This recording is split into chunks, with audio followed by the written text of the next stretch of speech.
All right, we're back. It's another Carolina podcast. Nothing new here. Still in quarantine, week 5. Week 5 of not seeing you guys recording this podcast. I'm starting to get used to it, which I don't really like, but I'm very thankful that we still have a lot of things to talk about. Your bracket challenge was actually wrapped up on the site. We're going to wrap up the football portion of our discussion today. Has given us a lot of things to talk about and has been really fun. So just as like someone that likes consuming this kind of content, I really appreciate you guys putting that out there and giving us an opportunity to talk about it. We got some other recruiting notes to get to today, and then a more localized, I mean, everything we do here is local, but like a really, really local topic as we get into Columbia area and on-campus restaurant options. But where I want to start today, because I always ask how you're doing, and I know that nothing's new with y'all, because we just talked about it before we started recording. But where I do want to start is something really cool that Gamecock Central did this past weekend with Patrick Davis. And Wes, I think this was your brainchild, so I'll let you start. For anybody that missed it, just tell everybody what y'all did this weekend, how it came together, what it was for, and how it went. Yeah, dude, I mean, I guess the one or maybe one of the few positives I think about quarantine is it sort of gets you thinking a little bit, and the fact that there's not quite as much just day-to-day stuff going on in the sports world sort of makes you start to think about what we're going to do for content, maybe a little bit deeper. We think a little bit more, what's something we can do we haven't ever done before, or that's a little more long-term or something. And, yeah, so I was actually laying down last, I think, Wednesday night trying to fall asleep, and I had seen that Patrick Davis was doing these little mini, just like live streams, and I had joined one of them. He was on there like the Saturday before, just hanging out, having a drink, and talking on Facebook and singing a couple songs. And I've been a fan of Patrick's for a while. I really didn't know him too well, just knew of him, but I got to know him a little bit this past year when we were promoting his concert at the Senate around Christmas time for Toys for Tots. And, I was just like, maybe we can do a little mini concert, give people something to do. And, I reached out to him, and he texted me back immediately, ended up getting on the phone with him.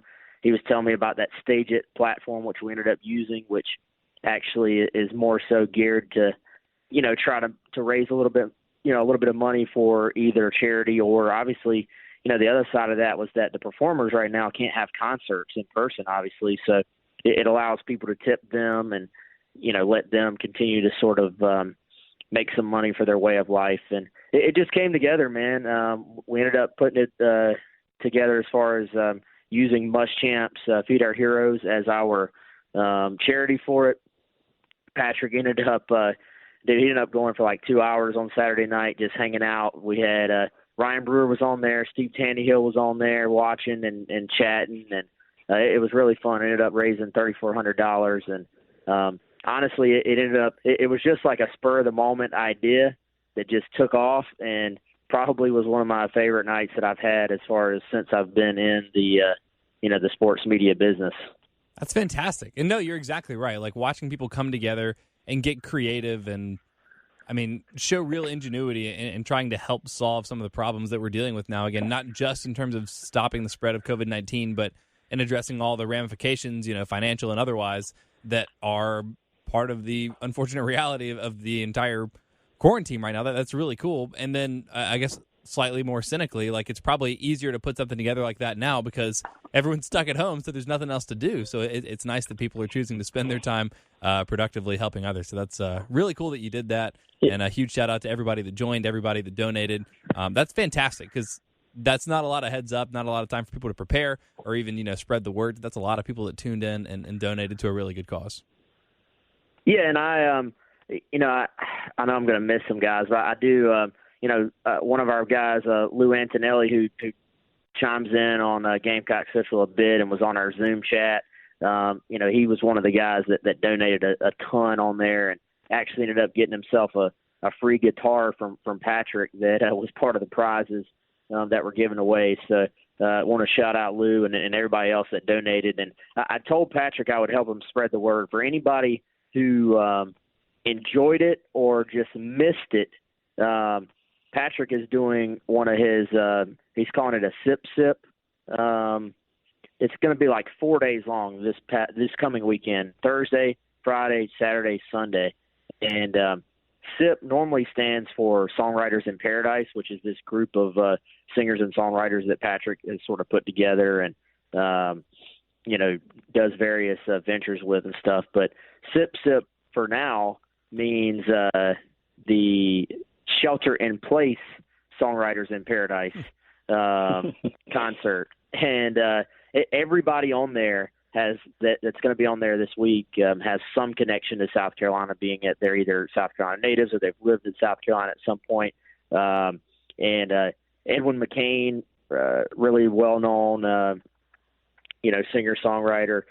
Lee Bryce, I believe, is originally from Sumter, South Carolina guy.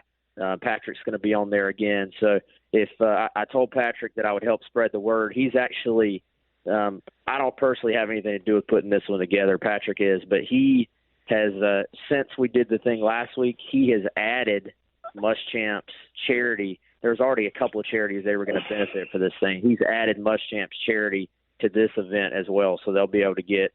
Obviously, I don't know how much it'll bring in, but it sounds like it's going to be a big 4-day thing, and he'll be able to add to that pot as far as bringing in more charity for Muschamp's thing, and it should be really cool. I think Patrick's Day is Saturday for those of you who are Patrick Davis fans, but like if you pay for Saturday, you're getting. I think it starts at like 3:30 in the afternoon, and it's just various artists. Each of them have an hour.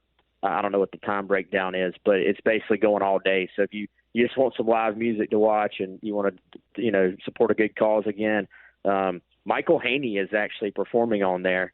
And Michael is a former 107.5 host, a guy that was very well known in Columbia when he was on the radio, and just a great dude who's living in Nashville. So it's pretty cool how all that came together. That's awesome. Yeah, it's basically like an online music festival, so that's really cool. Be on the lookout for that. Have you all talked to Will Muschamp at all since, including his charity? Was he involved in that process at all, or was it just y'all kind of piggybacking on what he started? When we did it, we didn't really reach out, or we just sort of did it. And like you said, it was such short time notice. We didn't really feel like it was something we needed permission for. Anybody's going to be like, hey, yeah, of course we'll take a few $1,000 extra for our charity. So we just sort of did it. But then, I have been told that Muschamp was excited about it, and he actually reached out and said that, that he appreciated it, reached out to Patrick as well and thanked him. And I saw he retweeted Patrick's Patrick's graphic for his concert this weekend and was helping spread the word about that. So, I think he was excited about it, and I think he was excited that, Gamecock fans were able to come together and raise that much just on that short of notice. And really on a platform that I didn't know what stage it even was until this past week. So for it all to come together like that and people to support it like they did, I know I was excited, and Coach Muschamp was excited too. That's very cool. Sip this weekend, online music festival. If you're interested, and obviously all the money going to a really good cause, Wes, we really appreciate you putting that together and getting Patrick to, adopt Coach Will Muschamp's charity on this. That's very cool, and helping locally and everything like that. So that's great. Start with a little bit of good news as we are now in, like I said earlier, week 5, I think, of quarantine, getting a little bit long. Maybe people getting used to it, but regardless, always good to start with a little bit of good news. Another piece of good news, not as important necessarily or consequential, but South Carolina has gotten another commit, which continues to amaze me as we're in sort of a moratorium period. We've talked a lot about the process and how it's not exactly, it's not exactly as peculiar as it seems, because these are relationships that were formed a long time ago and simply a matter of South Carolina closing the deal on these guys. But the latest commit for the Gamecocks for the class of 2021 is Nick Barrett, a 3-star defensive tackle out of Goldsboro, North Carolina. Chris, you and I have both been to Goldsboro, although it's kind of a random place. But tell me a little bit about Nick Barrett from Goldsboro, North Carolina. Yeah, he is you look and just, on the hoof, he is a really impressive looking prospect in terms of how he's put together. And so Goldsboro, is sort of off the beaten path. It's not, we discussed this previously, Pearson. It's not Charlotte in North Carolina. It's not like Atlanta where you can go hit, hey, I'm going to go up to Atlanta or Charlotte for a couple days and I'm going to hit 10, 15, 20 schools. It doesn't really work that way. I've kind of got to be going there to get there, to go out towards the coast of North Carolina. And there are some schools certainly out that way to hit, but it's not a super highly trafficked place. But South Carolina has, typically recruited that area, that eastern North Carolina area. They've had some luck there with some guys. They've offered some guys over the years from there. So Barrett's someone that the staff, had on campus back in November for the Clemson game. They offered him back in December. Kyle Krantz had gotten in there. That was his area of North Carolina. John Scott Jr., when he was on staff, had, begun to build that relationship. And then South Carolina had him back on campus. I think it was in late January, early February for junior day. And that was the trip that really, put things over the top and really helped South Carolina establish a lead. And then Tracy Rocker came on and continued that relationship. And, really, Pearson, I think it was just a situation where, he ended up picking up offers from Ole Miss and, several other schools, Penn State, some others. But he just really liked South Carolina, felt comfortable, no visits going on right now, and just felt like this is where he wanted to go. And so he's a big kid, 6'2", 6'3", between 310 and 320. He could be a true nose guard type, or maybe he could, move outside a little bit and play shade, but a true defensive tackle and someone who moves well and has gotten stronger. His high school coach, Leander Oates, really raved about him in our Coach's Corner piece on Gamecock Central. So a high upside kid and a really nice pickup at this stage under these circumstances for South Carolina. You mentioned the size. That's one thing that I always look at when you're talking about a lineman, because it seems like, especially on the offensive line, maybe to a lesser extent on the defensive line, the first year of college, why you see a lot of red shirts on, from in both of those positions, is guys got to get more up to size. They have to, frankly, be in a position where they're in shape and also big enough to withstand the grind of being in the trenches week in and week out in the SEC. He already has that size. Obviously, Carolina is still going to, do some work in terms of getting him in shape, getting his body exactly where it needs to be, because that's just, part of the transition to college. But that would make me think that he's someone that could play early. You look at it and say, he's 3 stars. Does that mean that he's tailor-made to play right away? He's not a 5-star. He's not Jadeveon Clowney where he's going to come in and start, wrecking things from week one. But does he feel like a pretty immediate contributor for South Carolina, or is he probably a redshirt guy? I think he probably falls in line of somewhere between the, moderate contributor to redshirt guy. And of course that, that's without even, seeing what he can do on campus, without hearing any feedback when he gets on campus and sort of assessing what South Carolina has. You look, Pearson, for instance, 2016, Will Muschamp's first season, they're playing Kier Thomas at defensive tackle at about, 265, 270 as a true freshman. So not only do you have a true freshman playing significant time, but also doing it very undersized. Even, the 2018 season, Rick Sandage is in there as a much bigger kid and is more of a true defensive tackle type body, but he's playing before really he's ready. And this is Rick Sandage was a top, 40 prospect nationally. Zach Pickens last year is, now he's transitioning to an inside player, but, last season as a true freshman, Zach Pickens, who was a 5-star guy, it's not like he's playing 40 snaps a game in there. So I think, Will Muschamp's always fond of saying the closer you get to the ball, the tougher it is. And I think that does ring true. I mean, when you're talking about playing a bunch of grown men who are big and strong, powerful, they're experienced and they're talented, in the SEC and the trenches and playing against teams like Clemson, non-conference that South Carolina faces, year in and year out, that's difficult. And so no matter how talented a guy is, it's tough to project a guy, say, okay, true freshman, he's talented. Yeah, even given that, it's hard to project a guy to come in and play a ton. So I think a good expectation for any defensive lineman is in year one, especially as a defensive tackle, is some sort of moderate impact, maybe redshirt, because, if you've got the depth and the talent and the experience to where you can bring a guy along more slowly, that's always a positive in my book, unless he just blows everybody out of the water. around him. And I think that's a fair expectation. The only reason I ask is just because he's already 320. If he's going to be playing inside, then he's already going to be at least close to the size, even if, South Carolina maybe wants to change his body composition, like lose, 10, 15 pounds of baby fat and add 10, 15 pounds of muscle or whatever it ends up being. I'm just always intrigued when I see somebody that, that as a young player already looks like he's ready to go. So that's the only reason I asked there. Wes, have you ever been to Goldsboro, North Carolina? I have not. I don't think I have. Why have y'all been to Goldsboro?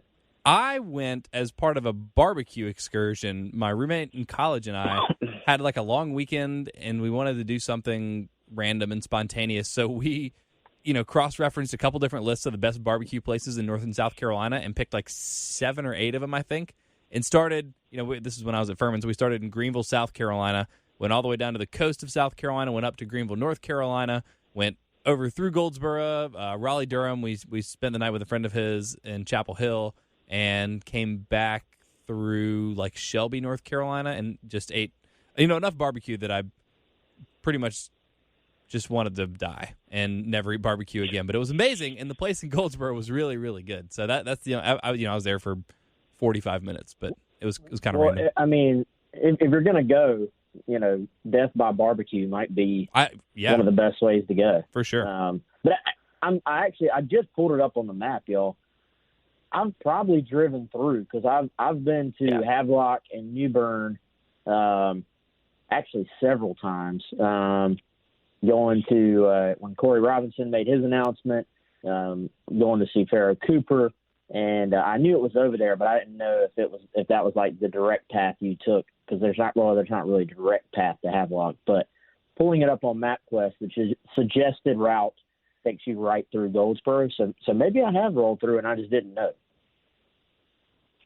Yeah, it's on the way to, I think, like Outer Banks area. I feel like, because I've been to Outer Banks a few times, and I feel like you roll through there at that time. And also knew somebody who actually used to travel there, so on a regular basis. So, yeah, I mean, it's sort of off the beaten path there. But, again, South Carolina in that area, not Goldsboro specifically, but getting out towards eastern North Carolina, they've typically, recruited some guys there, whether it's, Pharaoh Cooper, Corey Robinson, like Wes mentioned. Darrell Scott was out of Havelock. They recruited for a while, ended up, signing with Tennessee.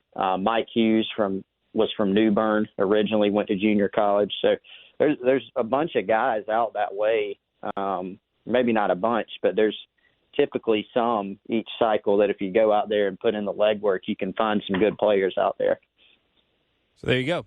I don't know why we don't normally talk about wherever people are from. It's not like this is the first time South Carolina's recruited someone from a small town, but I just noticed it because it was Goldsboro and I've been there for barbecue. And then when I had Chris on the Extra Point with me last week, he mentioned that Goldsboro was kind of a random place, so I just figured I'd poll the room, see who all has been there.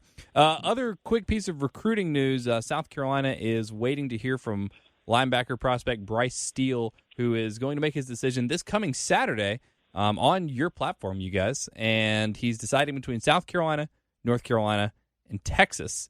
Wes, what should South Carolina fans expect from Bryce Steele on Saturday? Yeah, I think South Carolina's in pretty good shape, man. He's a kid they've been on for a long time. He missed literally the entire season last year with a medical issue, and that really slowed down, I think, his recruitment. This is a kid who it looked like he was going to just absolutely blow up, had a good sophomore year, I guess, and then had some good camp performances. And, you've had schools like Penn State and Ohio State moving in on him, and obviously South Carolina, North Carolina. And, the Gamecocks and Tar Heels really just stuck with him through that. And I think that went a long way with them. That gave them staying power. Kyle, another guy that Kyle Krantz is heavily involved with as the area recruiter. And, he's listed as being from Virginia. That's where he goes to high school, but he's actually from Raleigh. His family's in Raleigh. And, someone that I think just staying the course with him has gone a long way with South Carolina. There was a lot of buzz for the Tar Heels for a few months there, but South Carolina had him in. in the spring before everything got shut down. And, since that time, there was some more positive buzz for South Carolina, and it actually looks pretty good for them on Saturday and would be, I think, a nice linebacker pickup and someone that has some upside. Like I said, there's, when a guy doesn't play his entire junior year, you're going to have some schools that just say, hey, we're going to move on to other targets. But that offers an opportunity for South Carolina to get a guy with some upside and someone that maybe is a little bit better than the rankings suggest. What kind of player is Bryce Steele? He's a kid that's long, rangy. He actually, early on in his recruitment, it was a question of whether he was going to be a safety or a linebacker. So this is a kid that can move. He can play in space.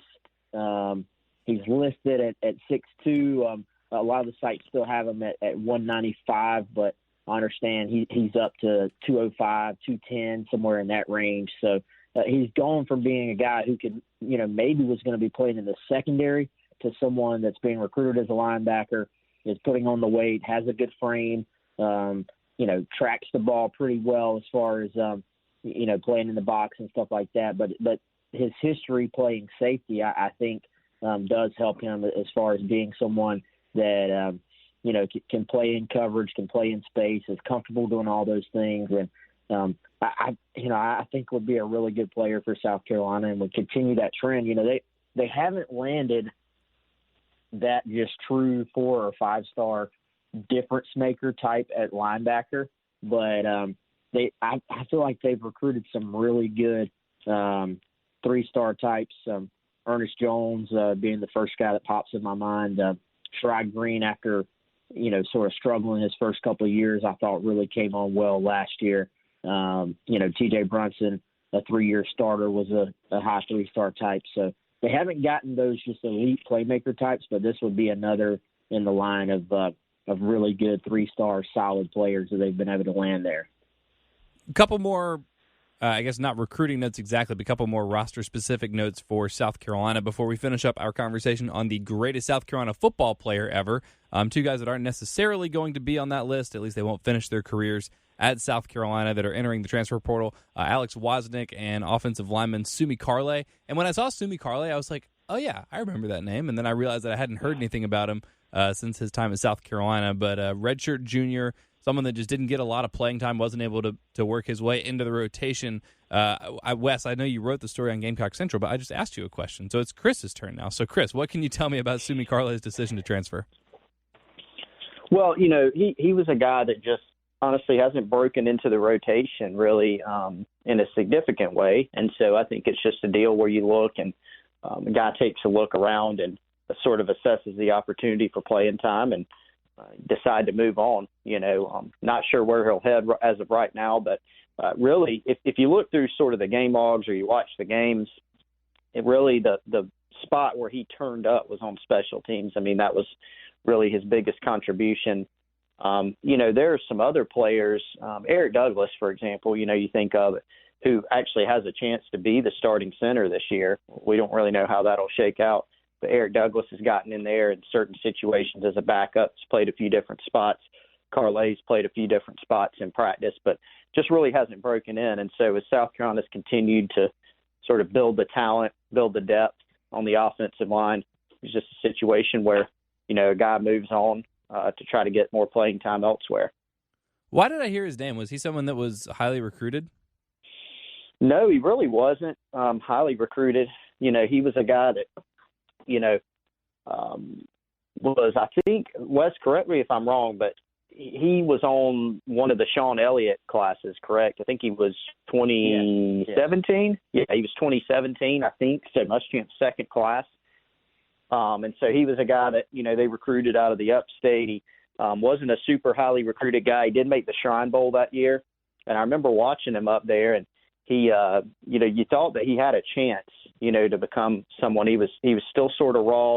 I think he was a former tight end, so he was still growing into his frame, and he did put on a good bit of weight at South Carolina, as you have to try to break in and contribute at that level. But someone who had some movement skills as a someone who was burgeoning really into an offensive lineman. Made the Shrine Bowl. Didn't pick up a ton of offers during the recruiting process. Was sort of an evaluation peg for South Carolina. But a really good kid, comes from a really good family, and someone that I think is going to do quite well in life, and certainly wish him luck at his next stop, wherever that may be. Other guy that put his name in the transfer portal is kicker Alexander Wozmak. I imagine a similar decision where South Carolina's rotation is pretty settled in terms of special teams, especially with a couple guys coming into this. I guess they're not part of this class because they're counting the scholarships differently, but point is they're going to be on campus this summer if people can come back to campus this summer. And Mitch Jeter and Kai Kroger, can't believe I remembered both of their names right off the top of my head because they're kind of unusual names, definitely in a good way, like good kicker names. But anyway, Alex Wozmak has put his name into the transfer portal. Anything there, Wes, more besides just wanting more playing time? No, I mean, I would imagine that's it, man. He's in there as a graduate transfer, so he'd be immediately eligible, not having to sit out. And, yeah, he was the original, if you go back to when Elliott Fry graduated, Wozmak was the starter that following year and was supposed to be the guy. And obviously, as that year went on, I think he struggled early on, and then Parker White eventually took over, and then Parker White, has really settled into being, I think, actually an underrated kicker.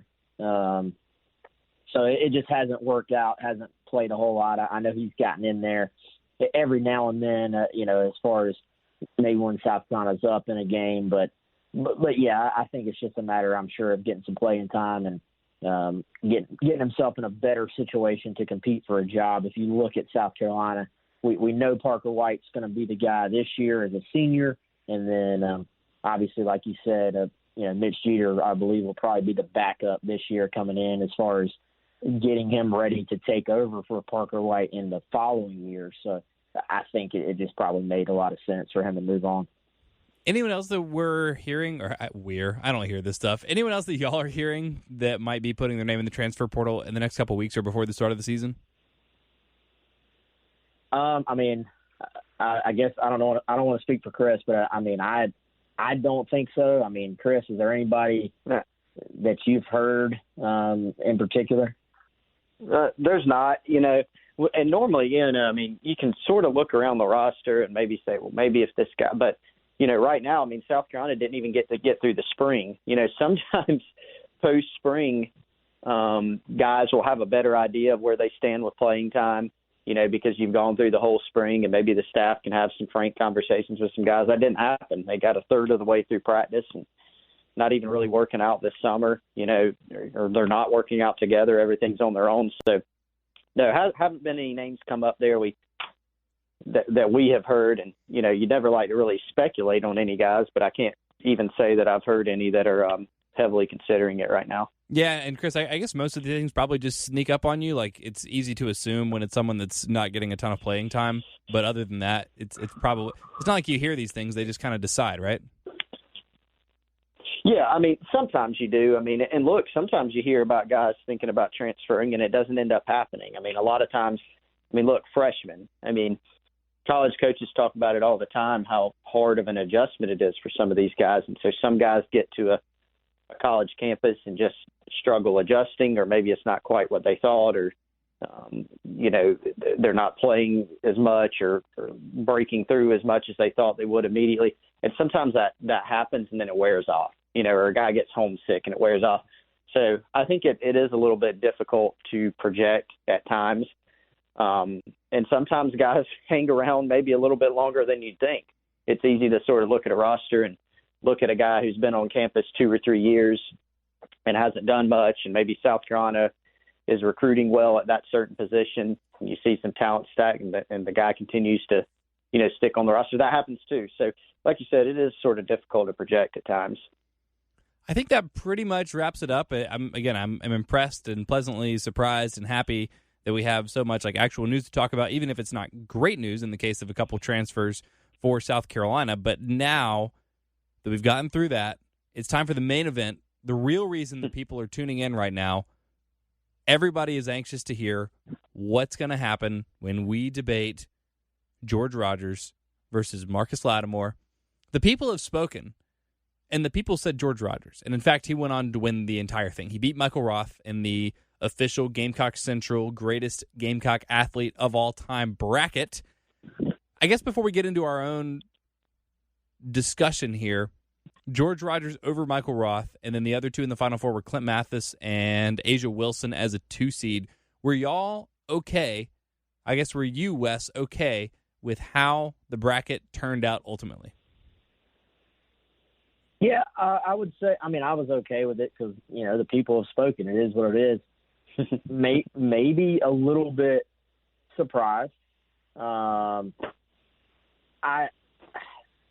kind of had a feeling that Lattimore might win this thing, and obviously not. So I think people went clearly with the on the field, pure numbers side of things, the Heisman Trophy, and just the fact that George Rogers is the most accomplished individual performer in South Carolina football history, and the vote has spoken. So I think, as we're about to find out, it's very hard to make an argument against either one of these guys. I'll tell you the interesting thing was also that because Roth beats Asia Wilson, right? Mm-hmm, right. That surprised me. That vote though was like 51-49. That was really tight. I thought that was interesting. Was not only that Roth won, but just how close that was. Asia Wilson was actually, I wouldn't say that she was my favorite to win it all, because I was with y'all. I kind of thought it would be Marcus, but I thought Marcus was my first bet.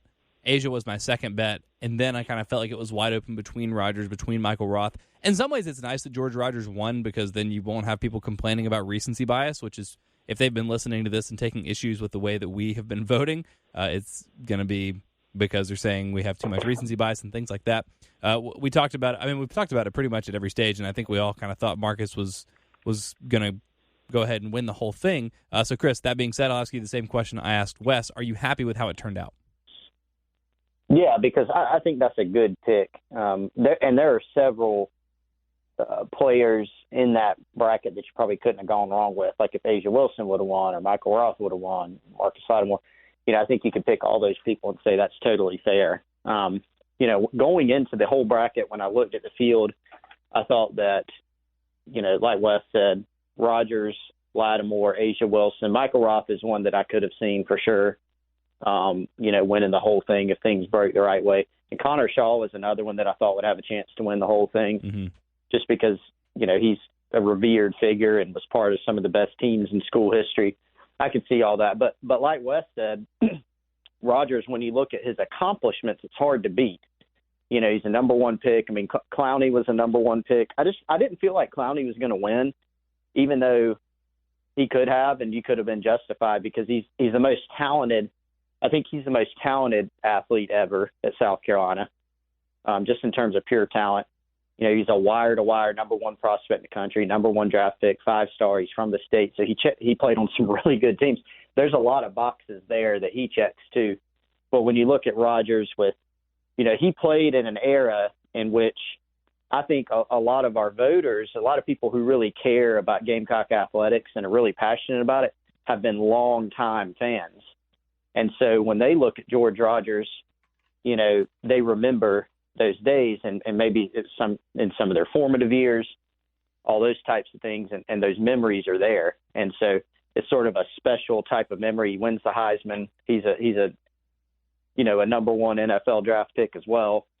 He's still around the university, very visible as a foundation. So there's a lot of things there that I think boxes he checked as well, and makes total sense to me, why he won this thing. All right, neither of you corrected me. The final matchup that we're picking for the football portion of the bracket is not Marcus Lattimore versus George Rogers, because we did that last week because of the way that the bracket actually. I was wondering. Yeah, I was wondering. Okay. You should have said something. I was just doing that off the top of my head, and I pulled out my notes because as I said it, I was like, this doesn't really sound right. Let me double check it. And in fact, last week we voted Marcus the champion, and he vanquished George Rogers in a 2-1 knockdown, drag-out slugfest. Meanwhile, Connor Shaw took care of Jadeveon Clowney handily, winning 3 8-0. Yikes. Sorry, Jadavian, but that means we have a Marcus Lattimore, Connor Shaw final matchup here. I guess it's like the Elite Eight, but we're only doing the football part of the bracket. So that's where we are today. And I will start with Wes. I think it's interesting that we have chosen, I don't want to say the two guys on the list with the worst statistical career, but you think about everything that Marcus left on the table just in terms of statistical accomplishments because his career was cut short by injury.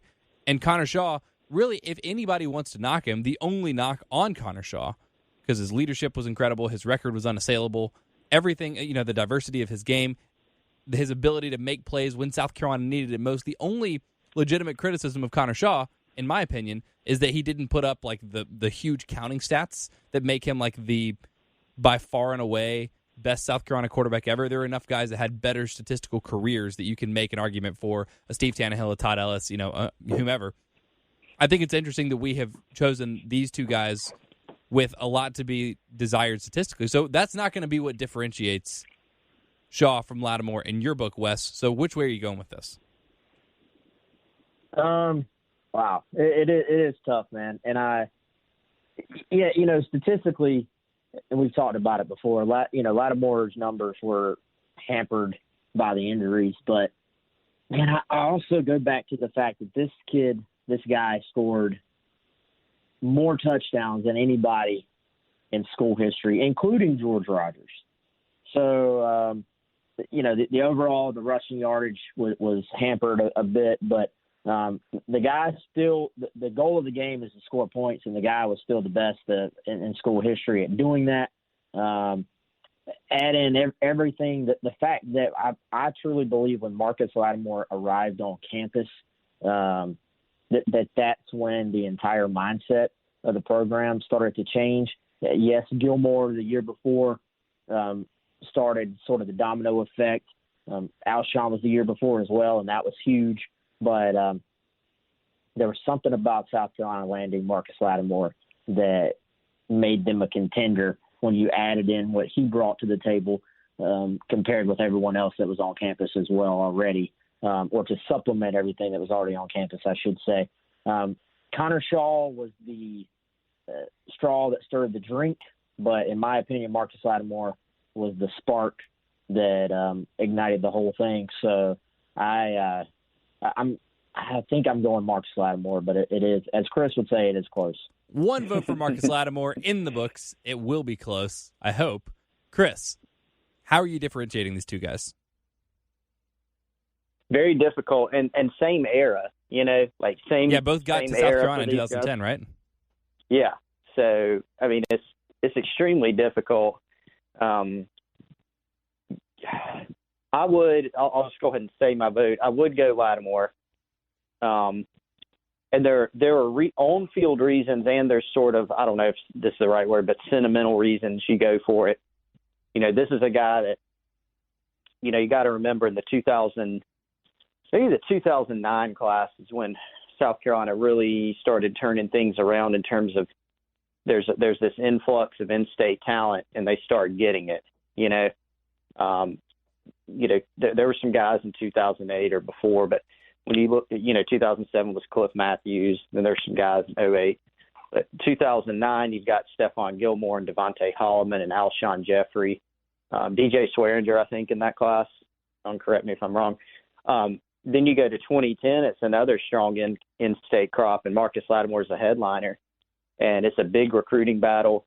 South Carolina needs him badly for on-field reasons and perception and all those different things, and they get him. And that was a huge decision, and it really helped, I think, set the course for a lot of things that happened on the field and in recruiting going forward. His on-field impact was tremendous. I mean, Wes laid it out. I mean, the amount of touchdowns he scored, what he did on the field was awesome. We all remember his second game of his career. He goes off, he carries the ball 37 times for 182 against Georgia. We remember that Florida game where he gets the ball 40 times, over 200 yards, helps him clinch the East for the first and only time in school history. Remember I think it was one of his touchdowns. He basically just like collapsed in the end zone. He just, some beast run and collapsed.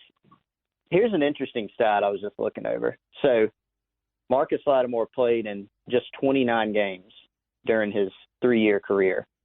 How many times do you guys think he did not score a touchdown?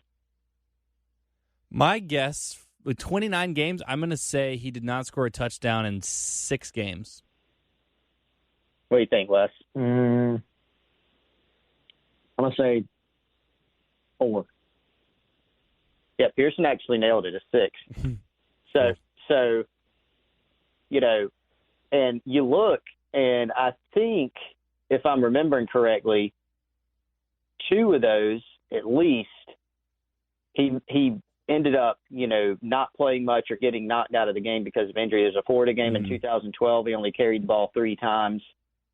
You know, there was that horrific, you know, game against Auburn. He actually did score a touchdown that game.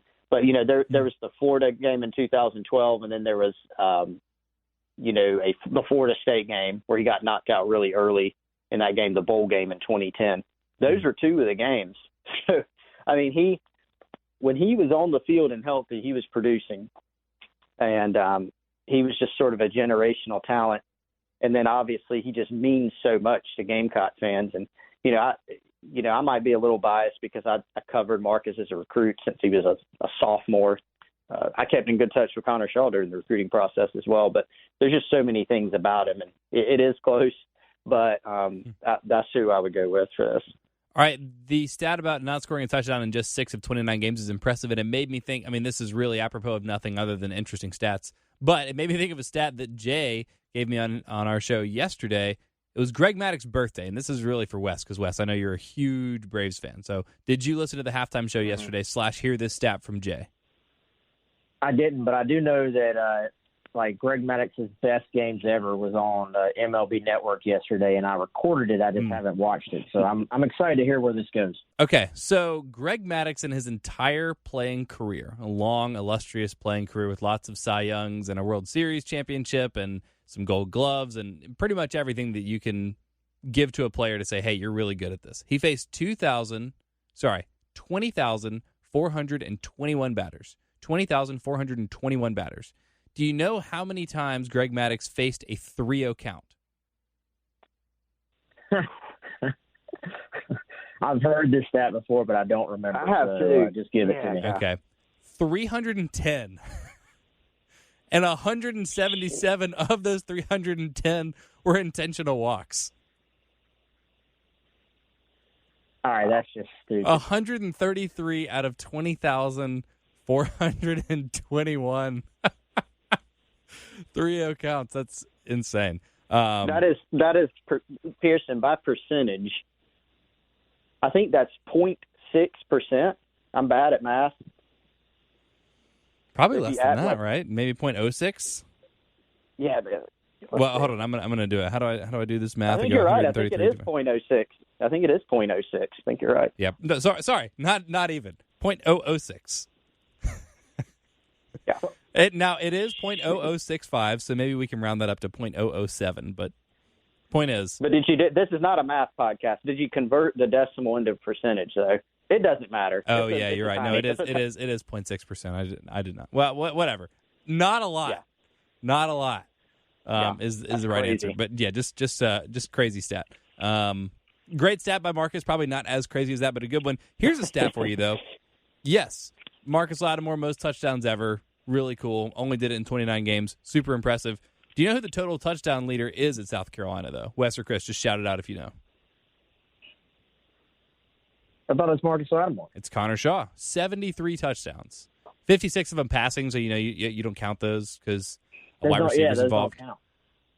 But he scored 73 touchdowns. 73 touchdowns. Steve Tannehill, 62. And in terms of just like single season productivity, again, maybe it's not fair because it's a quarterback and there's a reason that they don't count that in records like that. Connor Shaw appears 3 times in the top 10 list for most touchdowns in a single season. Number 1 with 30, tied with Dylan Thompson. Shaw's 2013 and Thompson's 2014. You go down to number 7. Shaw had a touchdown, 22 touchdowns in 2011, and in 2012 he had 20 touchdowns. Now, You can say that has much more to do with South Carolina and the lackluster history of the entire football program than it does with Connor Shaw. But I don't know. I don't want to make a statistical case, but that's just my sort of rebuttal to Marcus Lattimore has the most touchdowns in school history. Yes, like for an individual, because passing touchdowns, again, don't count, or maybe you count them as half or whatever. But, Connor Shaw was right there. Most touchdowns, total touchdowns, including passing touchdowns in school history, including a receiving touchdown, which is really cool. He kind of hit for the cycle in that game because he had the rushing touchdown, the passing touchdown, and the receiving touchdown. So that was very cool for Connor. I'm going to give Connor a vote here because I think it should be 2-1. I'm with you, both of you. I think the argument you're making for why Marcus is the most, maybe most important, and that's probably ultimately what we're discussing, maybe even more than best, most important South Carolina football player ever because of what he meant. I do think that Shaw deserves a vote because, and look, I am casting the vote for him, so I don't want to sit here and make the case for Marcus and then cast my vote for Connor. But what Connor did, on the field, not that Marcus didn't do that, not that he didn't mean a lot to that team, but for Connor to play through injuries and to, lead South Carolina. I mean, what's the best comeback in South Carolina history? It's probably that Missouri game, right? You come in the fourth quarter, you're down a couple touchdowns, you have the 4th and goal from the 15-yard line, you throw that corner route to Bruce Ellington, and then obviously you get the win in overtime, courtesy of Andrew Baggett missing that chip shot field goal. So, I mean, I guess maybe that's more of a missed opportunity for Missouri than anything, positive for South Carolina. But point is, he was the architect. Like, yes, maybe Marcus was the heart of that team in the locker room and the recruiting effort and everything like that. But Connor Shaw was the one that was out there. He was the Iron Man. Again, like that Missouri game, he was hurt. He didn't start that game. That's why he had to come in the fourth quarter, and he gutted it out. And obviously you can't gut out like when your knee explodes. So I'm not holding that against Marcus, but I'm saying to Connor's credit, he was an Iron Man. He was undefeated at home, the winningest quarterback in school history, scored the most touchdowns, and he is the quarterback of those teams that won more games in a 3-year stretch than any other 3-year stretch in the 100-plus year history of South Carolina football. So I'm going to cast his vote. I'm going to cast a vote his way. This is going to finish 2-1 with Marcus winning it. I think that's probably the right choice. But Connor Shaw, I mean, he's in the final, so it's hard to say this, and people love Connor Shaw. But I feel like in 50 years, he will maybe be one of the most underappreciated great players ever, just because he didn't have the legacy that Marcus has now, and part of that again is because Marcus has become kind of a martyr. He doesn't have the counting stats, and he was never like a really demonstrative guy, and so I feel like it's easy for what he did to kind of get lost in the shuffle of, oh yeah, those teams were so great, but Connor was so much a part of what makes those teams so great. I think I played it out last week. I was like, well, what happens if you put Steven Garcia, Jake Bentley, Blake Mitchell on those teams? Like, are they just as good? Maybe. And maybe the counting stats are better, but there is something that Marcus brought that is just not quantifiable. So I'm going to cast my vote for Connor one more time. I've cast it enough times that maybe he's going to win now. Is that crazy? Can we? Are y'all? No. Is that okay? No. Look, I said before the, a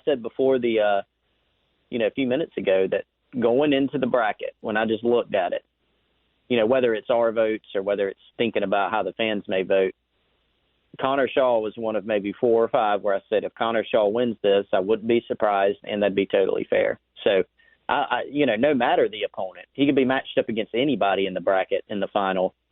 And for my money, if you pick Connor Shaw, then you're completely justified in doing that. I think there's a good argument for it.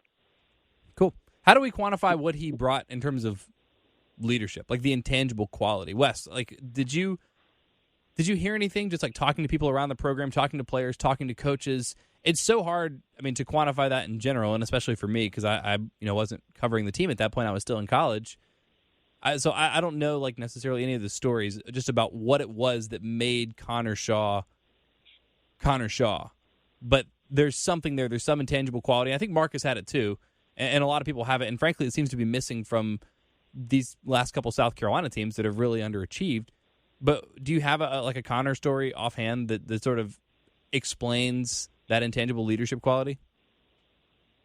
I mean, I would say Connor was your prototypical lead by example player. There were certainly guys that were going to talk more than Connor Shaw and going to be more rah-rah than Connor Shaw, I think is what most people would tell you. But Connor Shaw was the guy that you wanted in the foxhole with you, that you wanted leading the way, that you wanted on the field with the ball in his hand on 3rd and 4 to break your opponent's back. And, frankly, the guy you wanted when you were down, double-digit scores at Missouri and needed a miracle. I mean, I think with Connor, it was just about having ice in his veins and being able to go out and he earned the respect of his teammates by his play on the field, by his work ethic, and by all the things he did to put himself in a position to succeed, and then going out and actually performing on the field. I think you'd find a lot of guys who were more, rah-rah or louder leaders than a Connor Shaw. But Connor just had, I would say, almost like a military type, had the short haircut. He's going to just go to work basically, and you're going to get in line with him. I think was his leadership style. I would say. Chris, what do you think? Definitely, and the toughness. I mean, that's something that's hard to quantify. And people play hurt in football. If you play football, you're playing hurt. It's sort of the difference between playing hurt and playing injured. I think if you're injured, maybe you can't play. Connor Shaw just straight up played injured, a lot of the times. I remember there was a joke, and I can't remember who made it, after that Missouri game, when Andrew Baggett missed that short field goal and improbably South Carolina won. There was some joke on Twitter where, Connor Shaw threw his ACL at the ball when it was in the air or something and made it go hit the goalpost. I mean, it was just, because his knee, there were certain plays. I can't remember which game it was. There was one game where he went down, got tackled, and his knee just went, you're like, his knee's done. And it wasn't. He's back in the game. It was just remarkable. So the toughness, that leadership, he was always just pretty even keel, and I think the way Wes sort of classified his personality is dead on. He was just very businesslike. He did take some shots, particularly as his career went on down the field and could pass the ball down the field, but he was so, he was savvy. He always seemed to make the right play. You think about the Missouri game that year, what was he hit his first, 20, 21 passes, something like that. He had the year where he only had the one interception, which of course came in the Tennessee game they lost that year. Right, and 30 touchdowns to go along with it. I think it was 24 passing touchdowns, 6 rushing touchdowns, and 1 pick. Right. It's not like he threw 15 touchdowns to one. It's like he's chucking the ball around some, and he can make plays with his legs. He can buy time. He could straight up design run for you, and he was just tough as nails. So it is hard to quantify some of that. There's probably a ton of things we're even forgetting about some of his games unless you just go back and you just watch him and sort of jogs your memory a little bit. Well, and let me throw this in there too. This is not exactly advanced metrics, but a number that I know a lot of people that are smart about football like to talk about, and so I like to try to think about it too, just to, try to learn something from other people.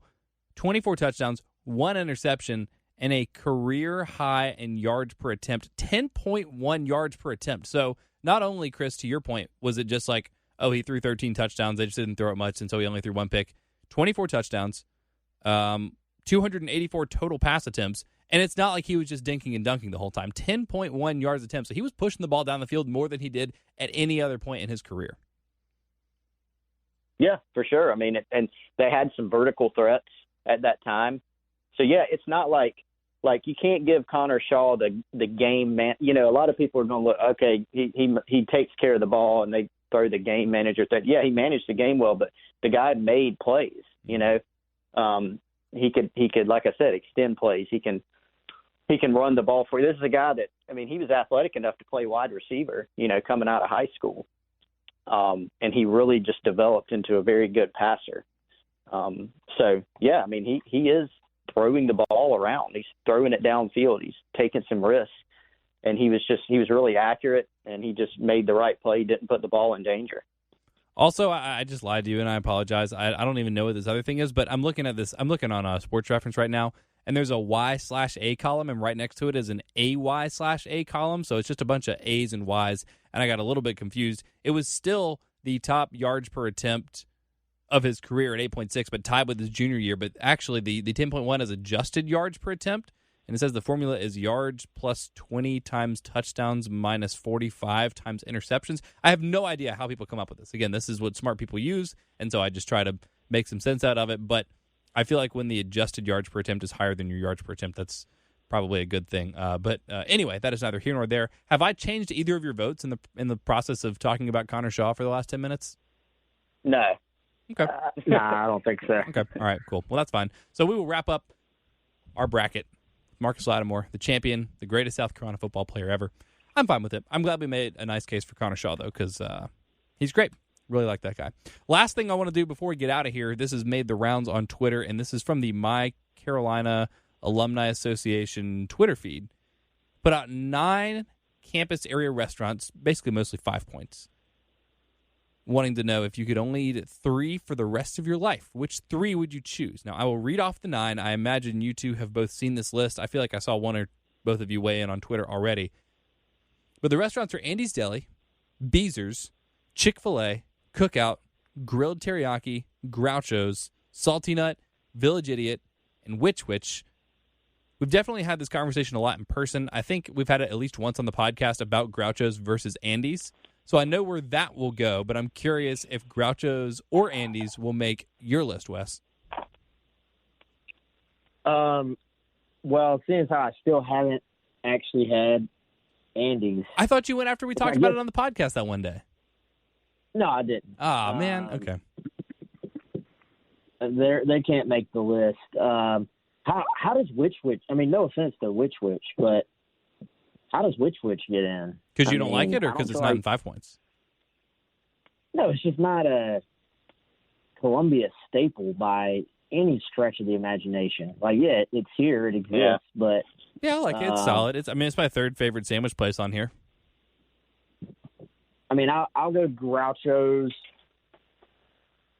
Even though it's a chain, man, I'm really honestly I don't care. I'm not giving up Chick-fil-A.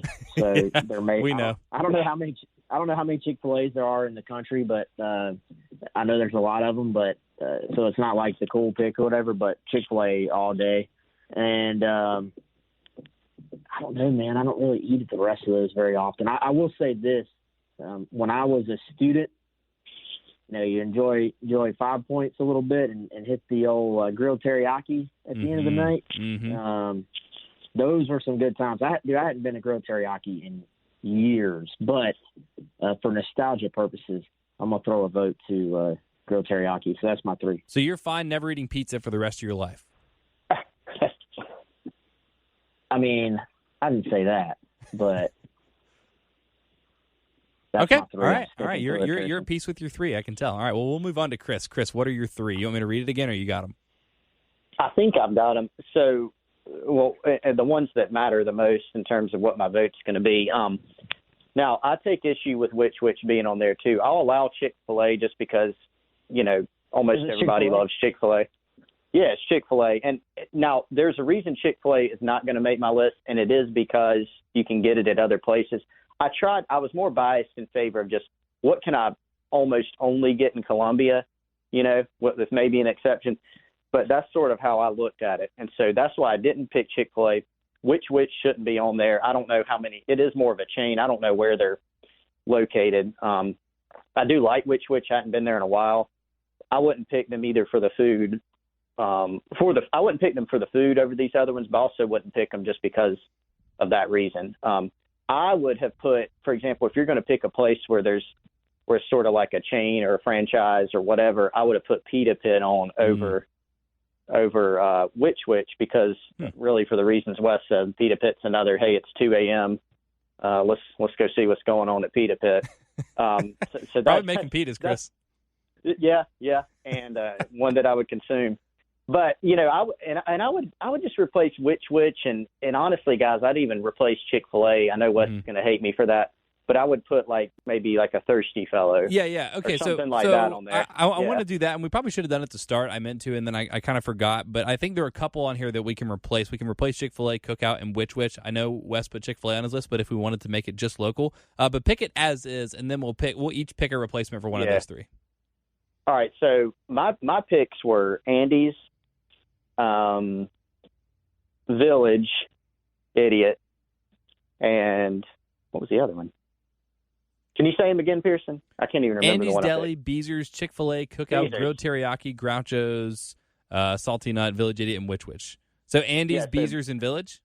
Yeah, Okay. and it was very close between Beezer's and Of course it was. Grilled Teriyaki. Yeah. Well, because I'm like Wes, I love Grilled Teriyaki too. It is incredible.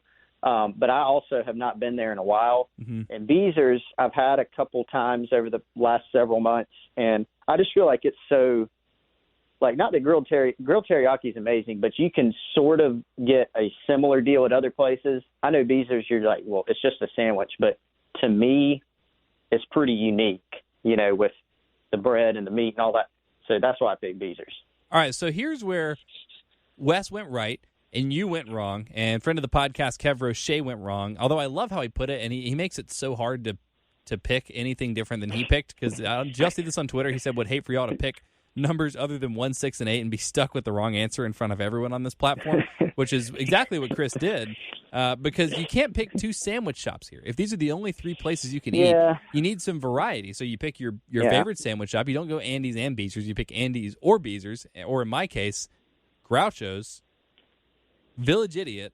So 6 and 8, and also, how about 7? No love for Salty Nut? I love Salty Nut. Their dipped buffalo tenders are fantastic. You can eat peanuts and throw the shells on the floor, get a beer, watch a game. I watched at least one Final Four run game for South Carolina there. It's a great place to watch a game. They have the cool back porch. Big fan of Salty Nut, and no one that I've talked to about this list has mentioned the nut. Wes, what's your problem? Why don't you like the nut? Oh man, I used to go to the Nut a lot. I haven't. Is it? I mean, I know it's still open in the grand scheme, but is it still open right now? Can you get to go? Do you know? That's a good question. I do not know, but we can investigate that.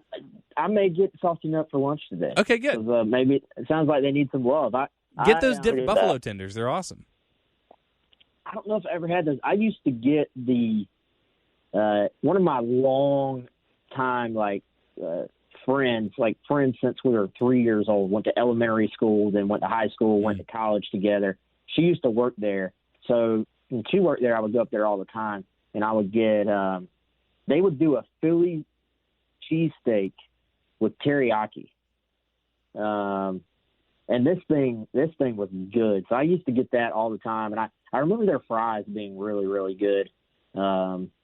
But yeah, I hadn't been in a while, man. So I believe they've got an updated menu since the time when Chris and I would have been in school. But yeah, probably so. Yeah, I don't think of Salty Nut like I did when I was a student. When I was a student, you thought of that as a place to go. Mm-hmm. And these days, if I'm thinking of restaurants I'm going to eat from, it just doesn't pop into my brain for whatever reason. Yeah, so maybe that's a me problem. Well, no, and I mean, to be fair, I haven't eaten there in a while either. Probably honestly, a couple of years. I haven't eaten in a lot of these places super recently, but I like it. It seems like a destination. I really like the aesthetic, everything about it. All the wooden side, it's really cool. I just dig it. Chris, no love for the nut? No, I really like the nut.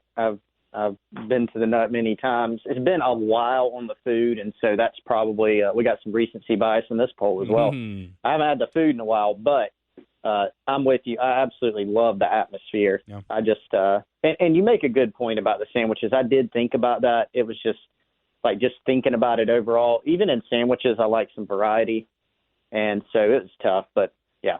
All right, well, here's what we're going to do now, just as a brief exercise. So we're going to say on campus, because Which is not in 5 Points, but it's on Main Street, which is on campus. So we're going to keep it to on campus, so you can't just say your favorite restaurant if it's in, Sand Hills or something like that. But Wes, you're going to replace Chick-fil-A, just because I like to be cruel. Chris, because you seem to take an issue with it, you're going to replace Which, and I'm going to replace Cookout, because I've probably eaten there more than any other restaurant in my entire life, because I would go there pretty much every night in college, which is amazing and disgusting in equal measure. Took at least 5 years off your life for those decisions. I know. And honestly, like, not even worth it. But that is neither here nor there. Chris, I will start with you. You're going to replace which with another on-campus dining option. What is it?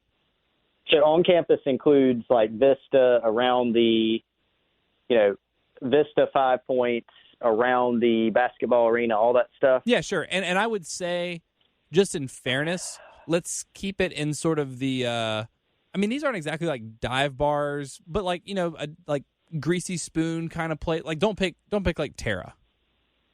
Yeah, no, I wasn't going to put a Hall's Chop House on there, although I would be inclined to do so. Yeah, so you get the exercise. A place that you could afford in college, maybe. Yeah, okay, that's a good way to put it. All right, so I want to, and these are off the top of my head. I'm going to forget one or two and kick myself later. I do want to mention a few because I want to have a couple honorable mentions and then try to pick one. Because it's close. Yeah, right. So I've only eaten there maybe once or twice, but I feel like the Wig needs to be on there. Good pick. I hadn't even thought about that, but yeah. Yeah. Thirsty Fellow has to be on there. Great. Burgers, wings, chicken fingers are incredible. Wing chips, sandwiches, burgers, whatever, pizza. Yeah, duck wings. They got all that. So that needs to be on there. We need a barbecue place, so maybe we'll let Wes do that. But my other one I was thinking of was Publico. Yeah, I like Publico. A newer spot for sure. That wasn't there when I think either of us were in college.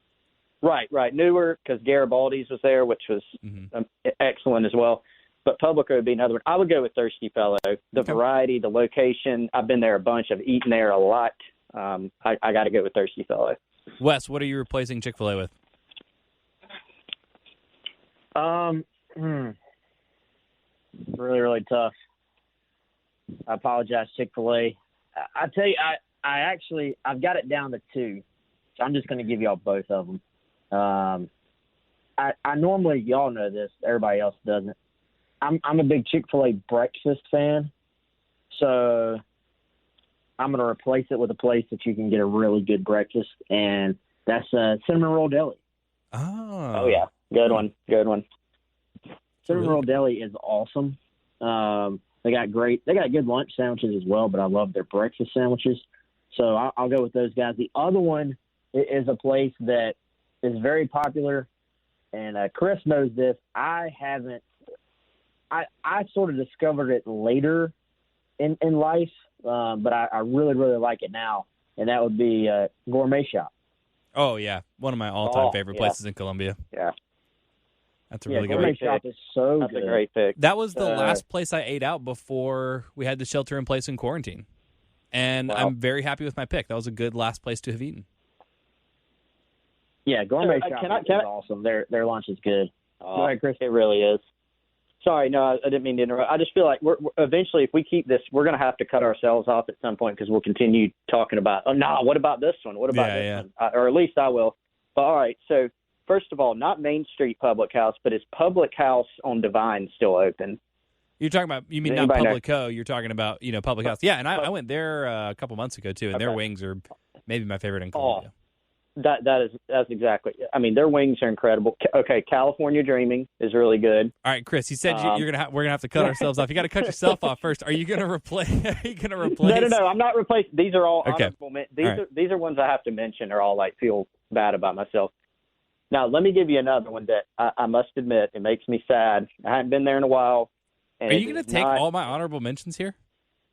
Probably. Okay. It is not as good as it used to be, but when we lived downtown, probably, when we were in college and just out of college, so, maybe 10 years ago, whatever, if there was one place that, hey, guys, where do you want to go out to eat? It was going to be Zaz. Mm-hmm. It was an institution. It used to be like a top tier 1 date spot in Columbia, and it still has a good vibe, but I'm with you. I don't like it as much as I used to. Right. But it used to be, it's a sentimental pick. It was incredible. It would not make my list right now, but man, back in the day.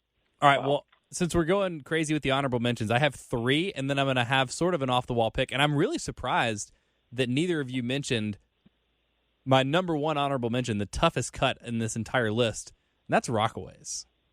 Oh, yeah. Yeah. Good one. Yeah, really good one. So that's an honorable mention. I'm also going to go with Paulie's as an honorable mention. Kind of surprised that one didn't come up either. A good burger option, also right down there in 5 points. No, you don't like Paulie's? Sorry, Paulie's. You've lost me over the years. Really? Huh. Paulie's used to have the best burger in Columbia. You know what? We try to keep it positive on this, but I just can't. I can't do it. Paulie's, back in the day when I was in school, amazing burgers.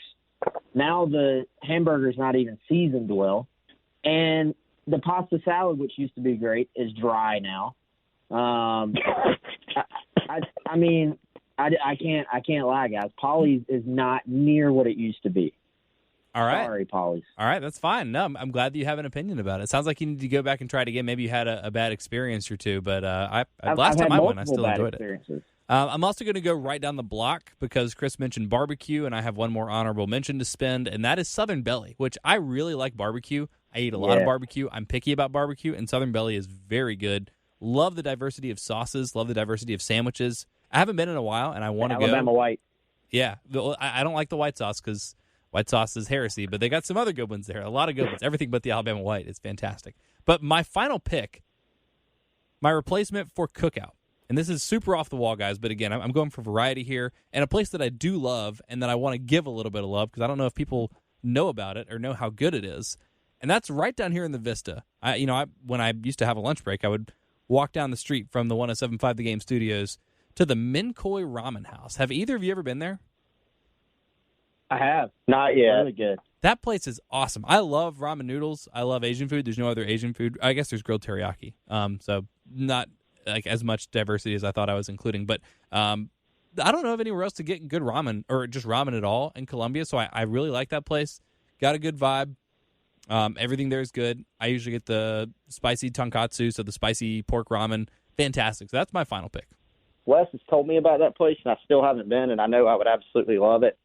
So I have a few, upsets from the bracket. My biggest upset is Wes not picking just some barbecue place because Wes always talks about barbecue. Mm-hmm.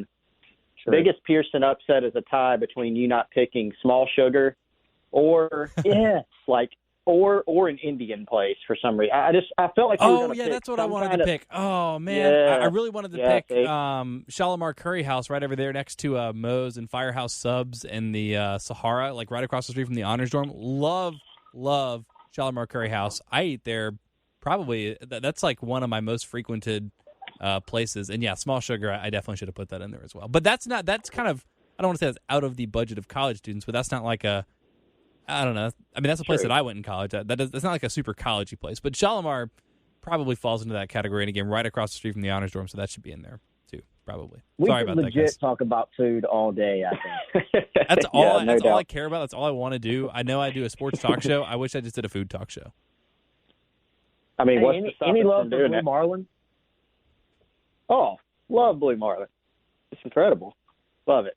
Yeah, I mean, I don't know. I don't know where it falls in the price range, but not college. Yeah, Blue Marlin date, Yeah. Cool. Well, very good. We'll have another food topic for next week because this has been fun, and I really appreciate again the My Carolina Alumni Association putting that out on Twitter. That has given us several days of fun food-related conversations, and we're done with the bracket. So, I mean, we really need something else to talk about. I'm sure there'll be some more recruiting news. We'll get to talk officially about where Bryce Steele has decided to play his college football, at least as of April 16th, 17th, 18th, April 19th. So we'll have that to talk about next week and plenty more things because news keeps happening. Even though sports aren't happening, we're still getting lots of news. So thank you all so much for listening to this. Don't forget to check out GamecockCentral.com and subscribe to everything here on the Gamecock Central Podcast Network. Will Helms and I are going to be cranking out a bunch of podcasts here in the next week and a day because the NFL Draft is next Thursday, and we have 4 more position groups to get through, so we are going to do our best to hit all those position groups before the NFL Draft. So subscribe to that. You get another Carolina podcast and the Hard Foul and Gamecock Central GM and all sorts of good stuff. So again, all you have to do is rate, review, subscribe to that because it is free to listen to podcasts. So thank you all so much for listening. We'll talk to you next week.